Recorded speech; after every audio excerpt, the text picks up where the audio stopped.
Drama के start में हम हमारी हीरोइन ज़ेंग को देखते हैं। वो वेडिंग ड्रेस पहनकर आगे बढ़ते हुए सोचती है कि आज मैं अपने क्रश से शादी करने जा रही हूँ। ब्लू फैमिली चाइना की सबसे अमीर फैमिली है। वेडिंग में आए लोग आपस में बातें करते हुए कहते हैं कि सेकंड मास्टर की शादी इतनी अजीब क्यों हो रही है, यहाँ पर ज़्यादा लोग क्यों नहीं हैं।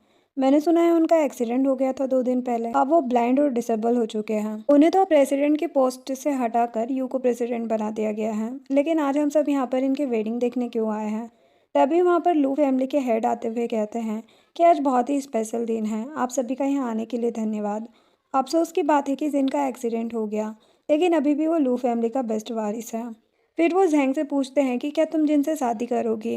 अभी जैंग कुछ बोलती उससे पहले ही उसके डैड कहते हैं कि क्या तुम्हें याद है तुमने हमसे कल क्या प्रॉमिस किया था। उसकी मॉम और सिस्टर भी उसे हाँ बोलने के लिए फोर्स करने लगते हैं। हमें फ्लैशबैक का सीन दिखाया जाता है जहाँ से हमें पता चलता है कि ज़ेंग तो जिन को पहले से ही पसंद करती है। अभी वो घर से बाहर ही जाने वाली थी। तभी उसकी सिस्टर रोते हुए कहती है कि मैं उस डिसेबल इंसान से शादी नहीं करना चाहती, मुझे तो सिर्फ यू से शादी करना है। डैड कहते हैं कि रोना बंद करो। हम लू फैमिली को मना तो नहीं कर सकते, लेकिन उन्होंने ये नहीं कहा कि वो सॉन्ग फैमिली की कौन सी बेटी से शादी करना चाहते हैं। इसीलिए हम ज़ेंग की शादी जिन से करवा देते हैं। जो सुनकर ज़ेंग के कदम रुक जाते हैं और वो हैरानी से पूछती है कि क्या मेरे साथ। ओम कहती कि तुम भूलो मत कि सॉन्ग फैमिली ने तुम्हें पाल पोस कर बड़ा किया है, इसीलिए तुम्हें अब हमारे कर्ज को उतारने का समय आ गया है। और अगर तुम इस शादी को करोगी तो मैं तुम्हें 1 मिलियन डाउरी दूंगी। जैन को तो यही सुनना था क्योंकि वो तो पहले से ही जिन को पसंद करती थी और अब तो उसे साथ में पैसे भी मिल रहे थे, इसलिए वो तुरंत ही शादी करने के लिए तैयार हो जाती है। अब हम प्रेजेंट का सीन देखते हैं जहाँ पर जिन मैरिज हॉल में आ जाता है। उसे देखते हुए जिंग पास्ट की बात याद करती है कि कैसे वो पार्टी से वापस आ रही थी, तभी कुछ गुंडे उसके साथ बदतमीजी करने लगे थे। इतने में ही वहाँ पर जिन आकर उसे बचा लेता है और फिर वहाँ से जाने लगता है। जैंग उसे रोकते हुए कहती है कि अभी तक मैंने तुम्हारा एहसान नहीं चुकाया है, जिस पर जिन कहता है कि इसकी ज़रूरत नहीं है। जैंग कहने लगती है कि एक दिन मैं तुम्हें ढूंढ लूंगी और तुम्हारा एहसान उतार कर रहूंगी। जिनको उसकी बातें बचकानी लगती है और वो वहाँ से चला जाता है। प्रेजेंट में जैंग सोच रही थी कि क्या जिन आज मुझसे शादी करने आया है, लेकिन जिन का तो ये शादी करने का बिल्कुल भी मन नहीं था। जो सुनकर वो हैरान होते हुए सोचती है कि जिन ने मेरी जान बचाई थी, पहली नज़र में ही मुझे उससे प्यार हो गया था। मैं इससे शादी करके इसका एहसान जरूर चुकाऊंगी। अब जिन शिफ्ट होता है और हम जैंग को जिनके घर के बाहर देखते हैं, क्योंकि लीगली उनके मैरिज सर्टिफिकेट तो बन चुके थे। जहाँ पर गार्ड्स उसे अंदर नहीं आने देते हैं तो वो कहती कि अंकल मैं जिनकी लीगल वाइफ हूँ, फिर आप मुझे अंदर क्यों नहीं जाने दे रहे हैं। जिस पर अंकल उसे बताते हैं कि अभी मास्टर का मूड अच्छा नहीं है और वो नहीं चाहते कि आप अंदर आए। तभी अंदर से अंकल को कोई बुलाता है तो वो अंदर चले जाते हैं। अंकल को अंदर किसी और ने नहीं बल्कि जिन ने बुलाया होता है। वो कहता है कि अगर जैंग यहाँ से ना जाए तो उसके पैर तोड़ दो और उसे उसके घर पहुँचा दो। वो बताते कि बाहर बहुत तेज हवा चल रही है और मैडम ने सिर्फ पतला सा वेडिंग ड्रेस पहना हुआ है। कुछ ही देर में बारिश भी शुरू होने वाली है। जिन गुस्से में पूछता है कि तुम उसे मैडम क्यों बोल रहे हो, क्या मैंने उससे अपने मन से शादी की है और वो नहीं जाना चाहती तो उसे दरवाजे पर ही खड़ा रहने दो। जो सुनकर अंकल वहाँ से चले जाते हैं और जैंग को आकर बताते हैं कि जिन ने कहा है कि आप यहाँ से चली जाए, लेकिन वो मानती नहीं है और वहीं पर खड़ी रहती है।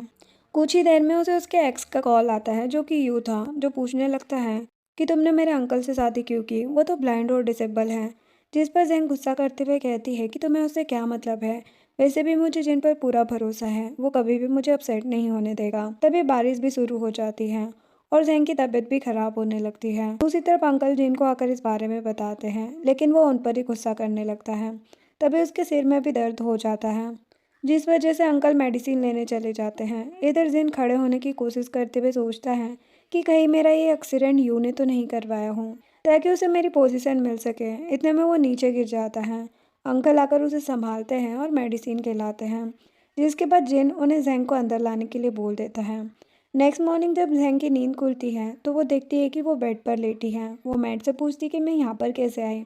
मैट बताती कि आपको तेज फीवर था जिस वजह से आप पूरी रात सो रही थी। तभी वहाँ पर जिन आ जाता है तो मैट चली जाती है। जिन उससे पूछता है कि क्या तुम्हें बारिश पसंद है जो तुम 3 घंटे भीगती रहे। वो बताती है कि मैं यहाँ से कैसे चली जाती, मैंने तुमसे शादी की है। और रही बात बारिश की तो वो मुझे पसंद नहीं है, इसी वजह से तो मैं बीमार हो गई। जिन कहता है कि ये शादी मैं एक्सेप्ट नहीं करूँगा, इसीलिए तुम्हारी भलाई इसी में है कि तुम अपने घर वापस चली जाओ। मना करते हुए कहती है कि हम दोनों लीगली हस्बैंड वाइफ हैं। जिन पूछता है कि क्या तुम मेरे बारे में कुछ जानती भी हो। जो सुनते ही जैंग उसकी हर एक डिटेल उसे बताने लगती है। जिन गुस्से में कहता है कि क्या तुमने मेरे बारे में इन्वेस्टिगेशन किया है। जेंग स्माइल करते हुए कहती है कि तुम्हारी लाइफ में एक और डिजास्टर आने वाला है, लेकिन तुम चिंता मत करो, मैं तुम्हें बचा लूंगी और तुम्हारे ये पैर और आंखें भी जल्दी ही ठीक हो जाएगी। ये कहते हुए वो उसका हाथ पकड़ लेती है। जिन उसका हाथ को हटाते हुए कहता है कि मैं अंधा होने के कारण तुम्हारी चालाकी को नहीं देख पा रहा हूँ, लेकिन तुम्हें मुझसे कोई उम्मीद नहीं करनी चाहिए। तुम्हें तो मेरे भतीजे यू से शादी करनी चाहिए थी ना। जैंग कहती कि तुम मुझसे बेटर हो, फिर मैं उससे शादी क्यों करूँ। वो उसे खुद से दूर रहने के लिए कहता है और बताता है कि ये शादी लू फैमिली और सॉन्ग फैमिली के बीच हुई है। और वैसे मेरी शादी तो तुम्हारी सॉन्ग फैमिली की बड़ी बेटी से होने वाली थी ना, फिर अडॉप्टेड बेटी से कैसे हो गई। जो सुनकर जैंग उसे पूछती है कि क्या तुम मेरी सिस्टर को पसंद करते हो। जिन मना करते हुए उल्टा उसी से पूछता है कि उसके अंदर ऐसी कौन सी खास बात है जो मैं उसे पसंद करूंगा। जो सुनकर जैंग स्माइल करने लगती है। तभी यू उन लोगों से मिलने के लिए आ जाता है, जिस वजह से वो सभी हॉल में आते हैं, जहाँ पर यू जैंग से पूछने लगता है कि क्या हुआ, तुम्हारी तबीयत खराब है, जो तुम्हारा चेहरा मुरझाया हुआ है। जिस पर जैंग उसे काम की बात करने के लिए कहती हैं। यू जिन से कहता है कि आज ग्रैंडपा आए थे और उन्होंने कुछ कहा था। मैं ये बात जैंग को अकेले में बताना चाहता हूँ। जो सुनकर जैंग जिन से पूछती है कि क्या मैं जा सकती हूँ और क्या तुम्हारे नेफ्यू को स्विमिंग आती है, जिस पर वो हाँ में जवाब देता है। जैंग फिर यू से बात करने के लिए बाहर आ जाती है और पूछती है कि बताओ तुम्हें क्या बताना था। यू उसे पार्टी का कार्ड देते हुए कहता है कि मुझे पता है कि अंकल नहीं आते हैं, इसीलिए मैंने ये तुम्हें दिया है। क्या तुम मेरे साथ चल रही हो। वो मान जाती है और कार में जाकर पीछे बैठ जाती है। यू पूछता है कि क्या मैं तुम्हें ड्राइवर दिख रहा हूँ। वो मना करते हुए कहती कि ऐसी बात नहीं है, तुम तो मेरे हस्बैंड के नेफ्यू हो और मैं तुम्हारी आंटी हूँ। अगर तुमने लेट ना किया होता तो शायद आज मैं तुम्हारी वाइफ होती। अब लेट मत करो और जल्दी से कार चलाओ। फिर वो दोनों फिशिंग करने के लिए जाते हैं, जहाँ पर जैंग मौका देखकर उसे पैर मारकर नदी में गिरा देती है और उसकी सभी फेसेस चुरा कर घर ले आती हैं। जब वो खुश होते हुए घर पहुंचती है तो वहाँ पर जिन को देखती है, जो उसका ही वेट कर रहा था। वो कहते हैं कि तुम कहाँ गई थी। अगर तुम्हें मेरे नेफ्यू के साथ अफेयर रखना है तो रख सकती हो, लेकिन उसके लिए तुम्हें इस घर से बाहर जाना होगा। जिस पर जैंग बताती कि ऐसा कुछ नहीं है, हम तो फिशिंग करने गए थे, जहाँ पर मैंने उसे नदी में गिरा दिया और उसकी सारी फिशेस चुरा कर ले आई। जो सुनकर जिन स्माइल करते हुए पूछता है कि क्या तुम्हें डर नहीं लगता। वो कहती कि मुझे क्यों डर लगेगा, तुम यहाँ पर वेट करो, मैं तुम्हारे लिए अभी फिश बना कर लाती हूँ। फिर वो खाना बनाने चली जाती है और कुछ ही देर में खाना तैयार भी हो जाता है। जैंग प्यार से जिन के बॉल में खाना रखते हुए पूछती है कि कैसा लग रहा है, जिस पर वो कहता है कि अगर मैं जहर भी खा लूँगा तो भी नहीं मरूंगा। अब देखते ही देखते वो पूरी प्लेट खाली कर देता है, लेकिन जैंग की तारीफ नहीं करता। वहाँ पर अंकल आते हुए जैंग की तारीफ करने लगते हैं और बताते कि जिन कभी भी इतना सारा खाना नहीं खाता, वो पिकी ईटर है। नेक्स्ट सीन में कुछ लोग जैंग को पकड़कर ले जाते हैं। मिस्टर लू जैंग के ऊपर गुस्सा करते हुए कहते हैं कि तुम्हारे हस्बैंड ने यू को पानी में गिरा दिया था, जिसकी वजह से उसकी तबीयत खराब हो गई। चलो अब घुटनों पर बैठकर माफ़ी मांगो। जैंग उन्हें समझाने की कोशिश करती है कि ये सब जिन ने नहीं बल्कि मैंने किया था, लेकिन उसकी बात कोई सुनता नहीं है। ऐसे ही गार्ड्स उसे जबरदस्ती घुटनों पर बिठा देते हैं और एक लेडी कोड़ा लेकर आती है और जैंग को मारने लगती है, जिस वजह से उसकी तबीयत खराब हो जाती है और वो वहीं पर बेहोश होकर गिर जाती है। कुछ देर में वहाँ पर यू आता है, जिसे इस बारे में पता चलता है तो वो सभी पर गुस्सा करते हुए जैंग को उठाकर ले जाने लगता है। तभी वहाँ पर जिन भी अपने गार्ड के साथ आ जाता है, जिसे जब गार्ड बताता है कि मैडम को यू ने उठा रखा है तो जिन यू को उसे नीचे रखने के लिए कहता है। यू गुस्से में कहता है कि अगर मैंने इसे नीचे रख भी दिया तो तुम क्या कर लोगे, ना तो तुम कुछ देख सकते हो और ना ही चल सकते हो, फिर तुम इसे हॉस्पिटल कैसे लेकर जाओगे। जिन गुस्से में कहता है कि जल्दी से मेरी वाइफ को नीचे उतारो, ये तुम्हारी आंटी है। एक सीन में हम जैंग को देखते हैं, जिसकी जब आँख खुलती है तो उसे मैट से पता चलता है कि जिन अभी बहुत ज़्यादा गुस्से में है। दूसरी तरफ जिन को देखते हैं, जो अपने गार्ड को डिवोर्स पेपर रेडी करने के लिए कहता है और बताता है कि मुझे ऐसा लगता है जैसे जैंग और यू एक दूसरे को पसंद करते हैं, इसीलिए मुझे बीच में नहीं आना चाहिए। और ऊपर से उस ओल्ड मैन ने मेरे से मेरा सब कुछ छीन लिया है, मेरा घर, मेरी प्रॉपर्टी, और उसके बाद मेरा एक्सीडेंट भी हो गया। ये सब कोइंसिडेंट तो नहीं हो सकता है। और सोचता है कि जैंग मैं तुम्हें चांस दे रहा हूँ, मुझे धोखा दे दो ताकि मैं डिवोर्स दे सकूँ। दूसरी तरफ जैंग खाना खाने से मना कर देती है और कहती कि मैं बहुत दिनों से जिन को नहीं देख पाई हूँ, पता नहीं वो क्या कर रहा होगा, कैसा होगा। मैट कहती है कि बॉस बिजी है, वो काम खत्म करते ही आपसे मिलने आएंगे। वो कहती कि मेरे पास जिन के लिए कुछ है, मैं ये सॉन्ग फैमिली से लाई हूँ और हमेशा अपने साथ रखती हूँ। मैट कहती कि अगर आपको सर से मिलना है तो आपको जल्दी से रिकवर होना पड़ेगा और उसके लिए ये खाना ख़त्म करना पड़ेगा। जो सुनकर वो खाना खाने के लिए तैयार हो जाती है। तभी वहाँ पर गार्ड आ जाता है, जिसे देखकर वो पूछती है कि आखिर तुम्हारे मास्टर मुझे अवॉइड क्यों कर रहे हैं, क्या कुछ चल रहा है। गार्ड बताता है कि मास्टर आपसे डिवोर्स लेना चाहते हैं उस दिन मास्टर को लगा कि आप और यू एक दूसरे को पसंद करते हैं।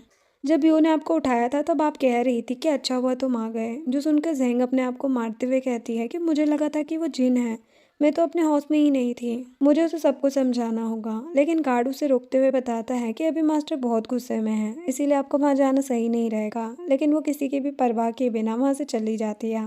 लेकिन जिन ने दरवाज़ा बंद कर रखा था, जिस वजह से उसे नॉक करना स्टार्ट कर देती है। अंदर से जिन कहता है कि मुझे डिस्टर्ब मत करो। गार्ड बताता है कि ये मैं नहीं हूँ बल्कि मैडम है। ज़ेंग चिल्लाते हुए कहती कि मुझे तुमसे डिवोर्स नहीं लेना है, जल्दी से दरवाज़ा खोलो। फिर वो दरवाज़ा खोलता है तो अंदर आ जाती है और देखती है कि जिन के हाथ में चोट लगी है। वो जैसे ही उसे देखने चाहती है वैसे ही जिन उसे धक्का दे देता है और गार्ड को कहता है कि इसे जल्दी से बाहर ले जाओ। गार्ड ज़ेंग को ले जाने लगता है लेकिन वो उसे साइड करते हुए कहती कि मैं सब कुछ समझा सकती हूँ, तुम मुझे एक मौका तो दो, और ये तुम्हारे हाथ में क्या हुआ है।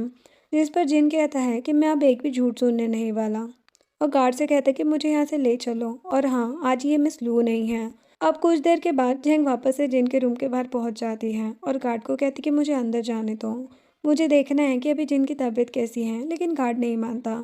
तभी वो कहती कि ठीक है, मैं तो यहाँ पर डिवोर्स पेपर लेकर आई थी, लेकिन अब वो मेरे से बात ही नहीं करना चाहता, तो फिर डिवोर्स कैसा। ये सुनते ही जिन उसे अंदर आने के लिए कहता है और ज़ेंग स्माइल करते हुए अंदर जाने लगती है कि उसका प्लान सक्सेस हुआ। अंदर जाते ही जिन उससे पूछता है कि तुम पेपर पर साइन करके आई हो ना, जिस पर वो डिवोर्स पेपर को फाड़ते हुए कहती कि कैसा डिवोर्स, मैं तो नहीं ले रही। जिन कहता है कि तुम्हारे और यू के बीच कुछ तो चल रहा है, इसीलिए यही अच्छा होगा कि हम दोनों अलग हो जाएं। ज़ेंग उसे समझाने की कोशिश करती है लेकिन वो मानता ही नहीं है, जिस पर ज़ेंग उसे किस करने लगती है। जिन उसे दूर करते हुए पूछता है कि क्या तुम मरना चाहती हो। वो कहती कि बिल्कुल नहीं, अभी तो मैंने तुम्हारे साथ अच्छे से टाइम भी स्पेंड नहीं किया है और ना ही मेरा कोई बच्चा है तुम्हारे साथ, फिर तुम ही बताओ मैं अभी कैसे मर सकती हूँ। ये कहते हुए वो उसके फोरहेड को टच करती है लेकिन जिन उसका गला दबाने लगता है। ज़ेंग उसे बताती है कि मैं वही लड़की हूँ जिसकी तुमने एक बार जान बचाई थी। मुझे तुमसे पहली नज़र में ही प्यार हो गया था। जिस लड़की ने मास्क पहना हुआ था वो लड़की मैं ही थी। मैं यू से प्यार नहीं करती बल्कि तुमसे प्यार करती हूँ। फिर वो उसे नेकलेस देते हुए बताती है कि मैं इसे हमेशा साथ रखती हूँ, ये लक लाता है अपने साथ। तो वो उससे वो ले लेता है। ज़ेंग पूछती है कि क्या तुम अभी भी डिवोर्स लेना चाहते हो। जिन कहता है कि ये तो तुम्हारी परफॉर्मेंस पर डिपेंड करता है। देन ज़ेंग उससे पूछती है कि क्या हम दोनों साथ में सो सकते हैं, हम दोनों हस्बैंड वाइफ है ना।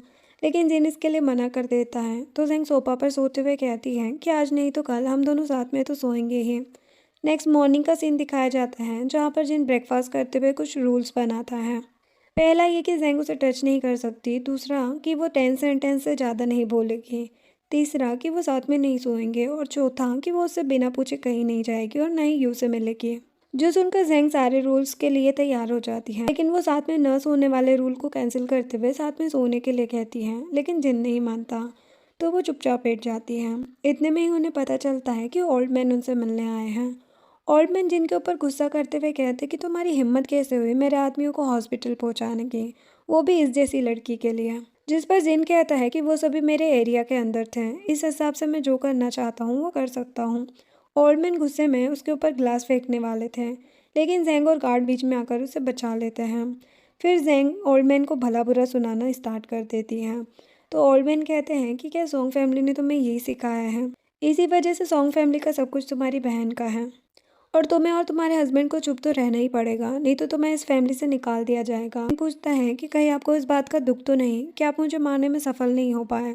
जिस पर ओल्ड मैन वहाँ से जाते हुए गुस्से में कहते हैं कि मुझे ये सब करने की ज़रूरत नहीं है।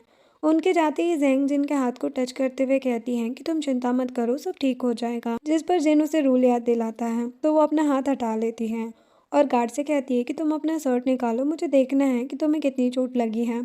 जो सुनकर जिन गार्ड को वहाँ से भेजते हुए उसे अपना ध्यान रखने को कहता है। जो सुनते ही गार्ड वहाँ से भाग जाता है। उसके जाते ही ज़ेंग पूछती है कि क्या मैं तुम्हें किस कर सकती हूँ। जिन कहता है कि क्या तुम्हारे दिमाग में यही सब चलता रहता है। ज़ेंग उसे किस करते हुए कहती है कि इसमें मेरी क्या गलती है, तुम हो ही इतने हैंडसम। जिन भी उसके सामने कुछ बोल नहीं पाता।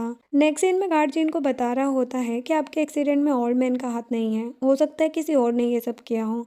क्या मैं मैडम के बारे में इन्वेस्टिगेशन करूं? वैसे मुझे लगता नहीं है कि वो ऐसा कुछ करेगी, वो सच में आपसे बहुत प्यार करती हैं। जिन ज़ेंग के साथ बिताए हुए पलों को याद करते हुए कहता है कि हाँ, मुझे उस पर भरोसा है, इसीलिए तुम उसे हर खतरे से प्रोटेक्ट करना। वैसे वो अभी क्या कर रही है? गार्ड बताता है कि मैडम अभी किचन में है। जिसके बाद जिन खाना खा रहा होता है, जहाँ पर जेंग पूछती है कि खाना कैसा बना है। जिन उसकी तारीफ तो नहीं करता लेकिन पूरा सूप पी जाता है।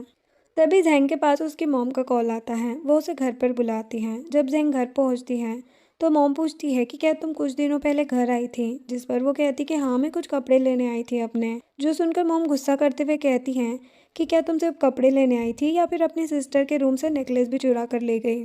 क्योंकि उस रूम में तो नौकर तक नहीं जाते, तो ये काम तुम्हारा ही होगा। जो सुनकर जेंग उन्हें बताने लगती है कि मैं सिर्फ कपड़े लेने आई थी और उनके अलावा मैं कुछ भी नहीं लेकर गई थी। लेकिन उसकी मॉम नहीं मानती। थोड़ी देर में वहाँ पर यू और मोमो भी आ जाते हैं। यू आते ही जेंग पर गुस्सा करते हुए कहता है कि तुम्हें पता है ना वो नेकलेस तुम्हारी सिस्टर के लिए कितना इम्पोर्टेंट था। तुम ऐसा करो, उसे वापस कर दो। मोमो कहने लगती है कि मुझे पता है कि तुम मुझसे नाराज हो, लेकिन तुमने अपनी मर्जी से जिन से शादी की है। मैं मानती हूँ कि तुम अभी भी यू को पसंद करती हो, लेकिन अब ये मेरा है। जो सुनकर जेंग वहाँ से जाते हुए कहती है कि अगर आप लोगों के पास कोई सबूत है तो पुलिस को बुलाकर मुझे अरेस्ट करवा देना। उसके जाते ही यू भी वहाँ से जाने लगता है। मोमो उसे रोकने की कोशिश करती है, लेकिन यू उसे कंपनी का बहाना देकर वहाँ से चला जाता है। बाहर आकर यू जेंग से कहता है कि अगर तुम्हें वो नेकलेस चाहिए तो मुझे बता दो, मैं तुम्हारे लिए बनवा दूंगा। जिस पर वो गुस्से में कहती है कि क्या मैं तुम्हें चोर दिखती हूँ और तुम मुझे नेकलेस दिलवाने वाले होते कौन हो? अब मैं तुम्हारी आंटी हूँ, इसीलिए मुझसे दूर ही रहो। ये सब मोमो चुपकर सुन रही थी और कहती कि अब देखती जाओ जेंग, मैं तुम्हें कैसे सबक सिखाती हूँ।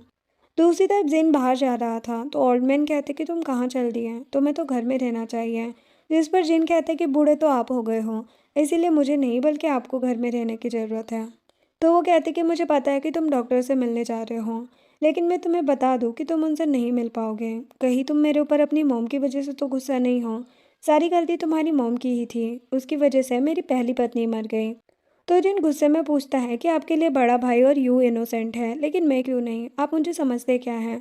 ओल्ड मैन कहते हैं कि अब तुम्हारा बड़ा भाई जा चुका है, इसीलिए उसे भूल जाओ। और मैंने तो तुम्हारी वाइफ को भी बदल दिया था क्योंकि मैं तुमसे नफरत करता हूँ। जो सुनकर जिन उन्हें ये काम करने के लिए थैंक्स कहता है, क्योंकि अब वो भी जेंग को कहीं ना कहीं पसंद करने लगा था। जिन जाते हुए बार बार जेंग को कॉल करता है, लेकिन वो रिसीव नहीं करती। ये देखकर वो सोचता है कि उसने फिर से एक और रूल तोड़ दिया। दूसरी तरफ मोमो को देखते हैं, जो ओल्ड मैन के साथ मिलकर मैट को कहती है कि अगर तुमने हमारी हेल्प कर दी जेंग को रास्ते से हटाने में, तो हम तुम्हारे फादर का इलाज करवा देंगे। इसमें तुम्हारा नाम भी नहीं आएगा और तुम बाहर जाकर अपनी पढ़ाई भी पूरी कर पाओगी। मैड ऐसा करना तो नहीं चाहती, लेकिन उसे फोर्स किया जाता है, जिस वजह से वो मान जाती है। जब जेंग घर वापस आती है तब मैड उसे चाकू से मारने के बारे में सोचती है, लेकिन वो मान नहीं पाती, जिस वजह से वो उसे मशरूम तोड़ने के लिए पहाड़ों पर लेकर जाती है, जहाँ पर वो चालाकी से जेंग का फ़ोन ले लेती है और वहाँ से निकल आती है। और जेंग देखती है कि वो यहाँ पर फंस चुकी है। वो काफ़ी ज़्यादा परेशान होने लगती है। दूसरी तरफ जब जिन घर आता है तो गार्ड उसे बताता है कि मैट घर से जा रही है अपना सारा सामान पैक करके। जिन पूछता है कि तुमने अपना कॉल क्यों नहीं उठाया? मैट कहती है कि मैं बिजी थी। हाल ही में मुझे पता चला कि मेरे डैड बहुत ज़्यादा बीमार है, इसी वजह से मैं अपने गाँव जा रही हूँ। गार्ड कहता भी है कि मैं तुम्हें स्टेशन तक छोड़ देता हूँ, लेकिन वो नहीं मानती और अकेले ही चली जाती है। इधर जिन मन ही मन सोच रहा था कि तुम कहाँ चली गई, तुमने प्रॉमिस किया था कि तुम हमेशा मेरे साथ रहोगे। तभी गार्ड आकर बताता है कि ये सब मैड ने किया है। जब मैंने उसका अकाउंट चेक किया तो उसके अकाउंट में अचानक से बहुत सारे पैसे किसी ने डाले हैं और सारे कैमरास भी टूटे हुए हैं, लेकिन बैक गेट से कोई बाहर गया है शायद, क्योंकि वो टूटा हुआ है। जो सुनकर जिन कहता है कि पीछे वाले गेट से तो माउंटेन का रास्ता है, हमें जेंग को वहीं ढूंढना चाहिए। अगर किसी को माउंटेन का रास्ता पता नहीं होता तो वो वहाँ से कभी वापस नहीं आ पाता। जल्दी जाओ और उसे ढूंढ कर लाओ। दूसरी तरफ हम जेंग को देखते हैं, जो जंगल में चल चल कर थक चुकी थी और उसे ऐसा लग रहा था जैसे वो एक ही जगह पर चले जा रही है। अचानक से उसका पैर किसी चीज से टकराता है और वो नीचे गिर जाती है। तभी वो अपने सामने एक ग्रेव देखकर काफी डर जाती है और बेहोश हो जाती है। तभी उसे लगता है कि उसे बचाने के लिए जिन आ चुका है, लेकिन ये उसका सपना होता है। कुछ देर बाद वहाँ पर गार्ड आता है, जो उसे बचाकर वापस घर लाता है। सुबह जब उसे होश आता है तो वो जिन से पूछती है कि क्या तुम मुझे यहाँ पर लेकर आए। जिन बताता है कि तुम्हें मैं नहीं बल्कि गार्ड लेकर आया है। वो पूछने लगती है कि क्या मैट ठीक है, कहीं उसे कुछ हुआ तो नहीं है। जिन बताता है कि कैसे मैट ने तुम्हें धोखा दिया और तुम्हें मारने के लिए माउंटेन पर ले गई थी। जो सुनकर जेंग तो काफ़ी दुखी हो जाती है और कहती है कि क्या मैं तुम्हें किस कर सकती हूँ, इससे मुझे अच्छा लगेगा। जिन भी मान जाता है, तब वो उसे किस करने लगती है और फिर सो जाती है। नेक्स्ट मॉर्निंग गार्ड जिन को बताता है कि मुझे इन्वेस्टिगेशन से पता चला कि ओल्ड मैन के पास मोमो आई थी। मुझे लगता है कि कुछ तो गड़बड़ है। जिन कहता है कि हमें सोंग फैमिली को वार्निंग देना पड़ेगा तभी वो शांत होंगे। इतने में ही वहाँ पर जैंग आ जाती है और पूछती है कि तुम कल रात सोने क्यों नहीं आए? मैं कल रात बहुत डर गई थी। जिस पर जिन कहता है कि ऐसा दोबारा नहीं होगा। वो कहती कि हाँ पता है, तुम मुझे बचा लोगे। वैसे क्या पहाड़ों पर किसी की ग्रेव है? कल रात जब मैं वहाँ पर खो गई थी तो मैंने वहाँ पर एक ग्रेव देखी। मुझे जितना याद है मैं बता रही हूँ, वहाँ के जो पेड़ थे ना वो एक ही पैटर्न को फॉलो कर रहे थे और उस ग्रेव के ऊपर ग्रीन कार्पेशन लगे हुए थे। कहीं ऐसा तो नहीं कि जिसका ग्रेव था उसे वो पसंद था। जो सुनकर जिन बताता है कि मेरी मॉम को ये पसंद था। फिर वो वहाँ से जाने लगता है और सभी को उसके पीछे आने से मना करता है। जब जेंग उसकी मॉम के बारे में गार्ड से पूछती है तो गार्ड बताता है कि उनकी मॉम बहुत टाइम से मिसिंग है, लेकिन उन्होंने उन्हें ढूंढना बंद नहीं किया। जो सुनकर जेंग कहती कि मैं समझ गई कि अभी वो कैसा फील कर रहा होगा, मैं उसके पीछे जा रही हूँ। उसके बाद भागते हुए वहाँ से चली जाती है। जैसे ही वो जिन के रूम में जाती है तो देखती है कि जिन ने फिर से अपने हाथ को हर्ट कर लिया है। वो उसके हाथ पर पट्टी बांधते हुए कहती है कि तुम्हें ग्लास तोड़ने की ज़रूरत नहीं है। ऐसा करना, किचन से चाकू लेकर अपने हाथ को काट लेना, वो ज़्यादा आसान होगा। फिर वो चाकू लेकर कहती है कि मैं अपने आप को नुकसान पहुंचाने जा रही हूँ और फिर चाकू गिरा देती है। जो देखकर जिन परेशान होते हुए कहता है कि क्या तुम ठीक हो? कहीं तुम्हें कुछ हुआ तो नहीं? फिर वो स्माइल करते हुए उसे किस कर लेती है। वो पूछता है कि तुम ठीक तो हो ना? वो वापस से उसे किस करती है। जिन उसे अपने पैरों पर बिठाते हुए किस करने लगता है।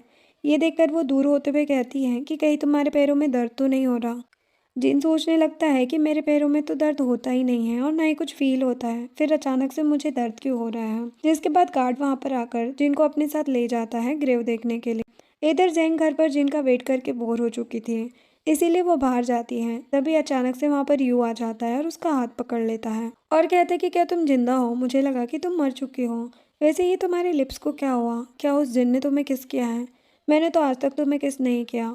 और उस अंधे ने ये सुनते ही वो उसे थप्पड़ लगा देती है। तभी वहाँ पर जिन और गार्ड भी आ जाते हैं। जिन को देखते ही जैंग उसके पास चली जाती है तो यूँ चिल्लाते हुए कहता है कि जिन, तुम्हारी वजह से मेरा प्यार मेरा नहीं हो पाया। जो सुनकर जिन अपने गार्ड्स को भेजकर उसकी पिटाई करवा देता है। फिर जिन अंदर आकर बताता है कि मेरी मॉम को वहाँ पर किसी और ने नहीं बल्कि ओल्ड मैन ने ट्रैप किया होगा। मैं उनसे बदला लेकर रहूंगा। दूसरी तरफ हम यू को देखते हैं जो बेड पर लेटा हुआ था और मोमो रोते हुए पूछती है कि तुम्हारा ये हाल किसने किया? चलो जाकर ओल्ड मैन को बताते हैं। यू कहता है कि तुम ये किसी को नहीं बताओगी, नहीं तो हमारी शादी कभी नहीं होगी। और हाँ, तुम ये बेकार बेकार अफवाहें जैंग के बारे में फैलाना बंद करो। उसने कोई नेकलेस नहीं चुराया है। तो मोमो हाँ कहने लगती है और यू अपना सारा गुस्सा जिन पर निकालना स्टार्ट कर देता है। सीन शिफ्ट होता है हॉस्पिटल में, जहाँ पर जिन डॉक्टर से चेकअप करवाने आया था। वो जैसे ही बाहर आता है वैसे ही जैंग पूछती है कि डॉक्टर ने क्या कहा, क्या तुम अब अच्छा फील कर रहे हो? जैन पूछता है कि अगर मैं कहूँ कि मैं अच्छा फील नहीं कर रहा तो क्या तुम डॉक्टर को मारोगे?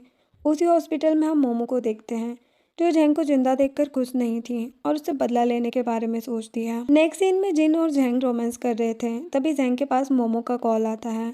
वो उसे बर्थडे पार्टी में बुलाती है, ये कहते हुए कि वहाँ पर सभी आने वाले हैं। लू फैमिली का हर एक मेंबर आएगा, तुम्हारा डिसेबल हस्बैंड भी। इसीलिए तुम भी आ जाना, नहीं तो तुम्हें पता है ना कि तुम्हारे साथ अच्छा नहीं होगा। जो सुनकर जैंग उसकी कॉल कट कर देती है। जिन पूछता है कि किसका कॉल था।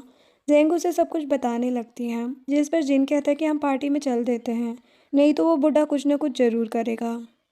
नेक्स्ट सीन पार्टी का होता है, जहाँ पर जैंग जिन के साथ पहुंच जाती है। उन्हें देखकर सभी लोग उनके बारे में ही बातें करने लगते हैं। तभी यू कहता है कि जैंग, तुम यहाँ पर आ गई।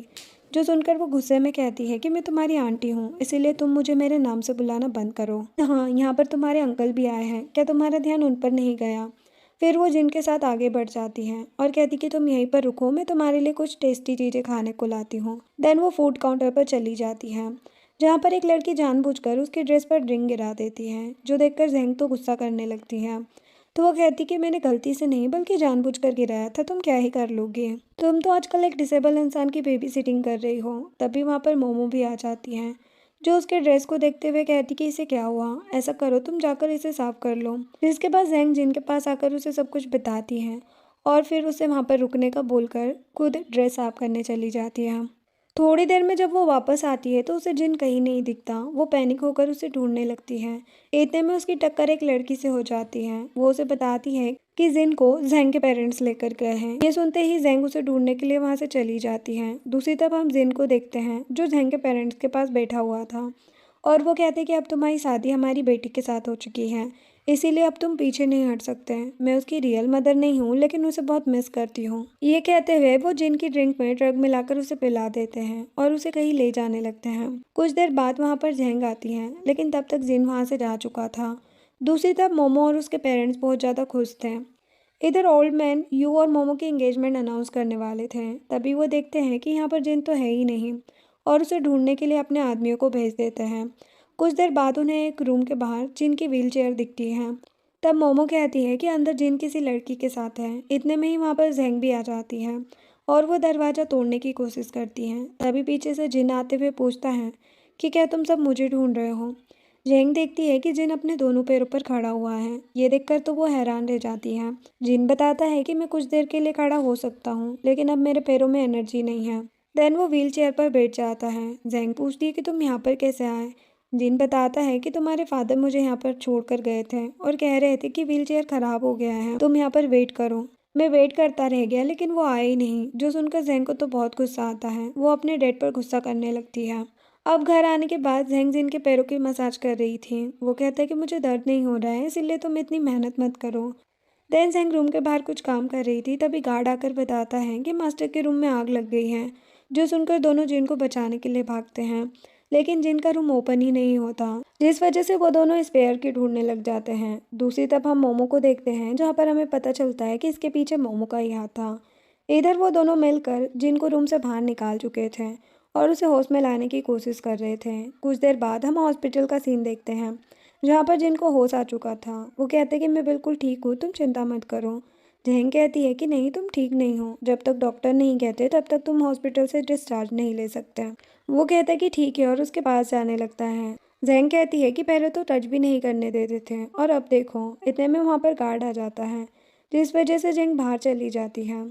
देन जब वो अंदर आ रही होती है, तब वो सुनती है कि जिन गार्ड को बता रहा है कि जैसे जैसे मैं जैंग के पास आ रहा हूँ, वैसे वैसे मेरा पैर भी ठीक हो रहा है। जो सुनकर जैंग के हाथ से फ्रूट्स गिर जाते हैं और वो उसके ऊपर गुस्सा करने लगती हैं कि क्या तुम इसी वजह से मेरे करीब आ रहे थे। ये देखकर जेन उसे मनाने के लिए बाहर जाने की कोशिश करता है और गार्ड को उसे बाहर ले चलने के लिए कहता है। गार्ड बताता है कि डॉक्टर ने आपको डिस्चार्ज करने से मना किया है। अब नेक्स्ट सीन में वो लोग घर आ चुके थे। यहाँ पर जैंग को गलती से चोट लग जाती है। जिन पूछता है कि क्या तुम ठीक हो।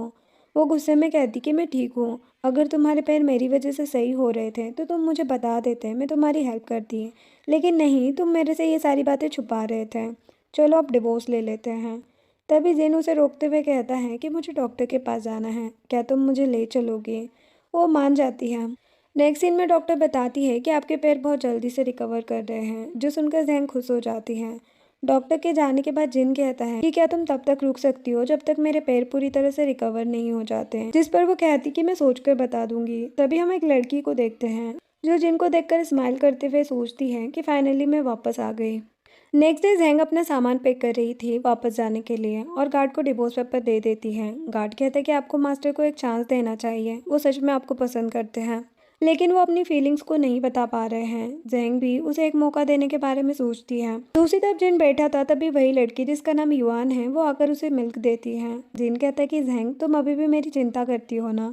जो सुनकर युआन उसे गले लगा लेती है। तभी वहाँ पर जैंग भी आ जाती है और ये सब देखकर गुस्से में वहाँ से चली जाती है और गार्ड को पेपर देते हुए कहती है कि उसे नई नौकर मिल चुकी है। दूसरी तरफ जिन जैसे ही युआन की आवाज़ सुनता है, वैसे ही गुस्से में पूछता है कि तुम कौन हो। वो कहती है कि मेरा नाम युआन है और मैं हान फैमिली की डॉटर हूँ।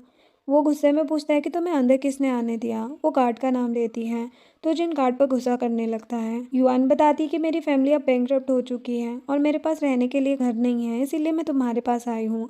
हम दोनों बचपन में अच्छे दोस्त हुआ करते थे। जिस पर जिन गार्ड को उसके अकाउंट में पैसे ट्रांसफर करने को कहता है और उसे घर से बाहर निकालने को कहता है। गार्ड फिर बताता है कि मैडम यहाँ से जा रही हैं, क्या मैं उनको जाकर रोकूं। जिन कहता है कि ऐसा मत करो, जाने वाले को कोई भी रोक नहीं पाता, वो आज नहीं तो कल चली ही जाएगी। इधर जैंग जा रही थी, तभी उसके पास युआन आती है और कहती है कि तुम्हें पता है मैं कौन हूँ। मैं जिन की स्वीट हार्ट हूँ। जिस पर जैंग कहती कि मुझे फर्क नहीं पड़ता कि तुम उसकी स्वीट हार्ट हो या फिर उसकी बेबी सिटर। ये बोलकर वहां से जाने लगती है। तभी वहां पर गार्ड आकर युआन को बताता है, तुम चाहो तो मेड वाले रूम में रह सकती हो। जो सुनते ही वो कहती है कि मैं वो मेड के बीच में कैसे रह सकती हूँ। गार्ड कहता है कि अगर तुम्हें रहना है तो रहो, नहीं तो मत रहो, ये तुम्हारे ऊपर है। नेक्स्ट सीन में मोमो यू के पास आती है और उसे कहती है कि तुम्हारा डिसेबल अंकल मर गया है, उसके घर में आग लग गई थी। जो सुनकर वो कहता है कि कहीं इसके पीछे तुम्हारा हाथ तो नहीं है। मुझे लगता है कि पार्टी वाले दिन भी अंकल के साथ तुमने ही सब कुछ किया था। मोमो रोने की नौटंकी करते हुए पूछती है कि तुम्हें ऐसा क्यों लगता है कि मैंने ये सब किया है।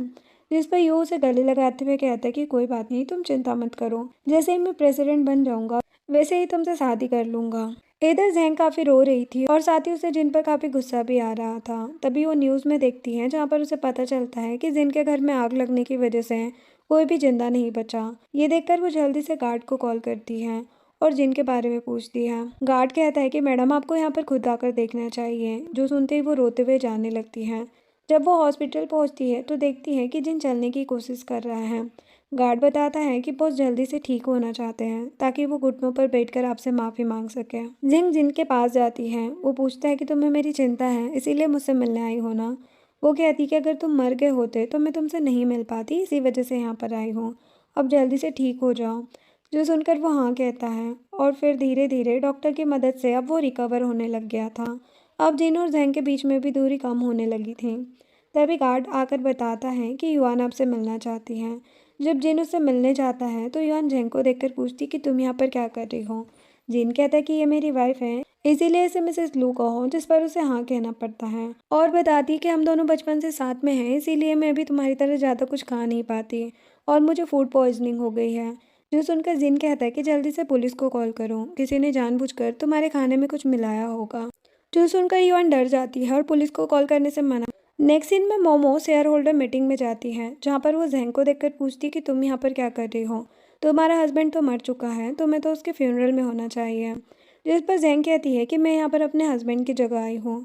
तभी वहाँ पर ओल्ड मैन आ जाते हैं जो जैंग को देखकर पूछते हैं कि तुम यहाँ, अब जिन मर चुका है इसलिए तुम उसकी सारी प्रॉपर्टी हमें वापस लौटा दो। जो सुनकर जैंग कहती है कि अगर जिन दुनिया में नहीं रहा तो उसकी सारी प्रॉपर्टी मेरे नाम पर हो जाएगी। आपको लो अच्छे से पढ़ने की ज़रूरत है।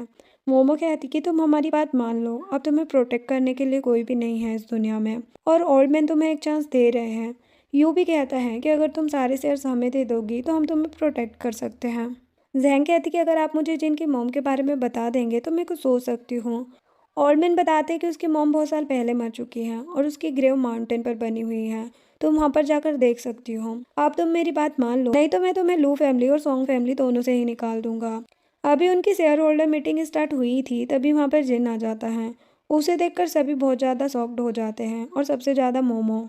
और वो पूछती है कि कहीं ये भूत तो नहीं है।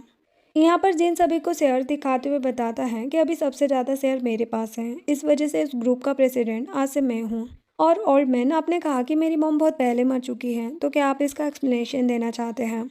जो सुनते ही ओल्ड मैन की तो तबीयत खराब होने लगती है। जिसके बाद जिन और जैंग घर वापस आ जाते हैं और इधर मोमो यू से मिलकर नया षड्यंत्र रचना शुरू कर देती है। घर पहुंचते ही जैंग देखती है कि जिन की हालत कुछ सही नहीं है तो वो उसे कंफर्ट करने की सोचती है। तभी उसे याद आता है कि वो तो उससे अलग होने वाली है, फिर ये सब करने का क्या फ़ायदा। तो वो जिन से डिवोर्स की बात करने लगती हैं। जिन कहता है कि मुझसे इस बारे में बात मत करो, मैं तुम्हें डिवोर्स नहीं देना चाहता हूँ। उसी तरफ युआन, जो कि खुशी खुशी जिन के लिए सूप बनाकर उसके लिए ला रही थी, तभी गार्ड उसे रोक लेता है और अंदर नहीं जाने देता। तो देखकर वो गुस्से में वहाँ से जाने लगती है। तो रास्ते में उसे मोमो मिल जाती है। नेक्स्ट सीन में गार्ड जेंग को बताता है कि जल्दी मास्टर का बर्थडे आने वाला है, लेकिन मास्टर अपना बर्थडे नहीं मनाते क्योंकि इसी दिन उनकी मॉम मिसिंग हो गई थी। इसीलिए मैं चाहता हूँ कि इस बार आप उनके लिए कुछ स्पेशल करें।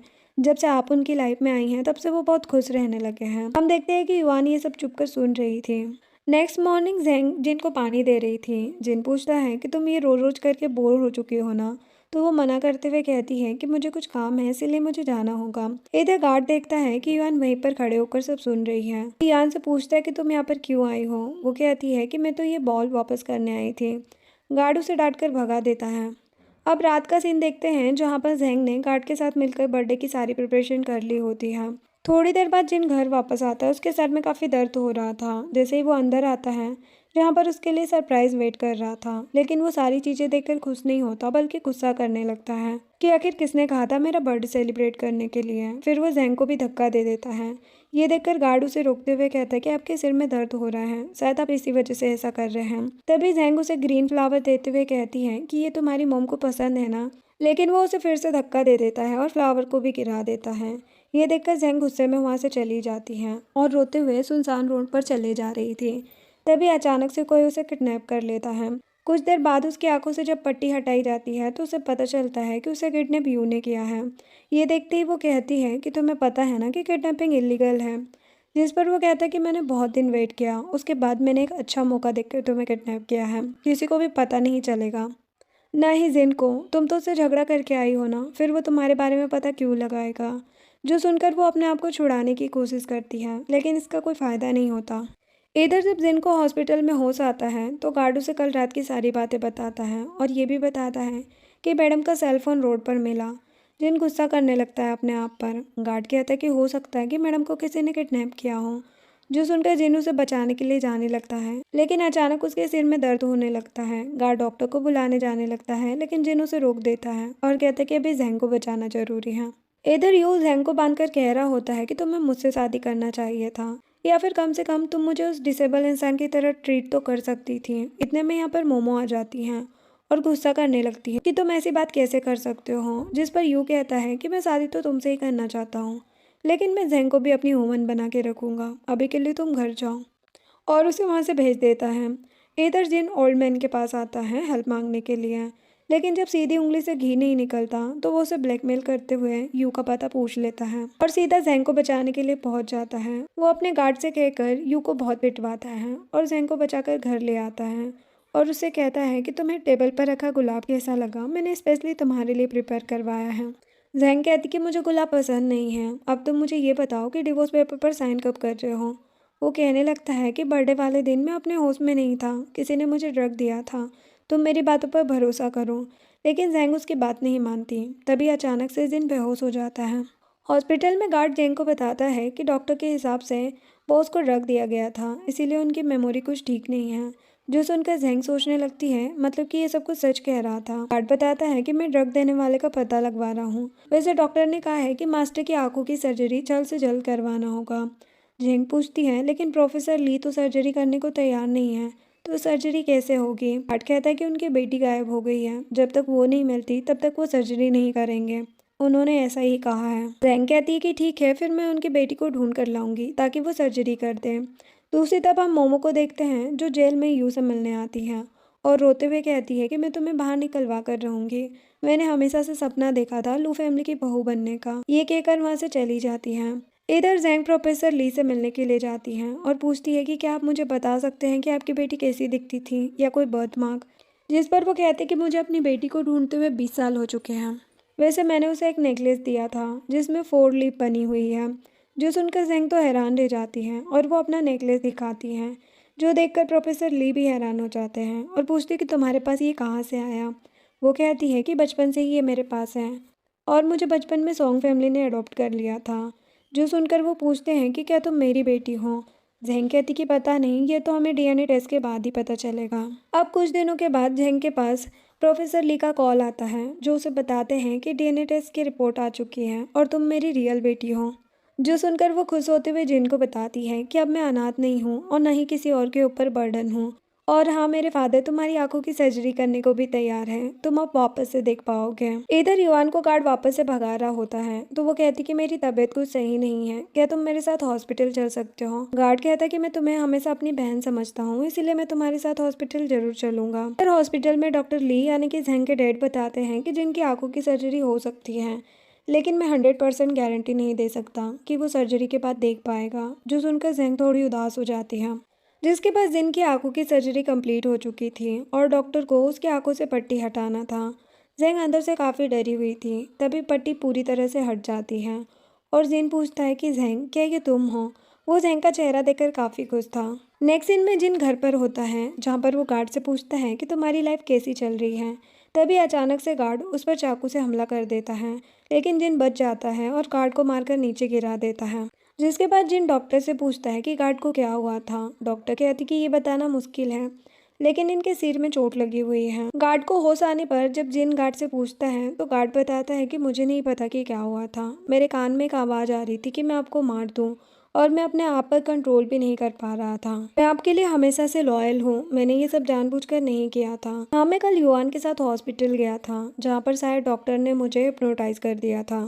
नेक्स्ट सीन में मीडिया वाले जिनसे पूछते हैं कि सर आप इतने कम टाइम में कैसे चलने लगे, क्या आप इस चमत्कार का राज बता सकते हैं। जिस पर जिन कहता है कि ये कोई चमत्कार नहीं है बल्कि मेरी वाइफ की वजह से हुआ है, अगर वो नहीं होती तो मैं कभी भी ठीक नहीं हो पाता। तभी उसके पास एक कॉल आता है मोमो का, जो उसे धमकाते हुए कहती कि जल्दी से मेरे बताए हुए एड्रेस पर आ जाओ, नहीं तो तुम्हारी वाइफ जिंदा नहीं बचेगी। जो सुनकर वो जल्दी से उस लोकेशन पर जाता है और जैंग को बचा लेता है। मोमो तो ये देखकर हैरान थी कि जिन अब देख सकता है। घर आने के बाद जिन मायूस सा चेहरा लिए कहता है कि अगर तुम डिवोर्स लेना चाहती हो तो मैं देने को तैयार हूँ। इधर जैंग के डैड ने सॉन्ग फैमिली के साथ जिन के सारे रिश्ते खत्म कर दिए थे। नेक्स्ट सीन में जैंग को पता चलता है कि जिनको कुछ हो गया है, तो वो उस जगह पर पहुंचती है जहाँ पर हर जगह अंधेरा ही अंधेरा था और बीच में जिन फ्लावर के साथ उसका वेट कर रहा था। उसे रिंग देते हुए शादी के लिए प्रपोज करता है, जो देखकर जैंग बहुत ज़्यादा खुश होती है। तभी गार्ड और बाकी सब भी उनके सेलिब्रेशन में हिस्सा लेते हैं। सभी बहुत ज़्यादा खुश दिख रहे थे और इसी के साथ ये ड्रामा एंड होता है। वीडियो पसंद आई हो तो लाइक शेयर एंड सब्सक्राइब करें। Thanks for watching.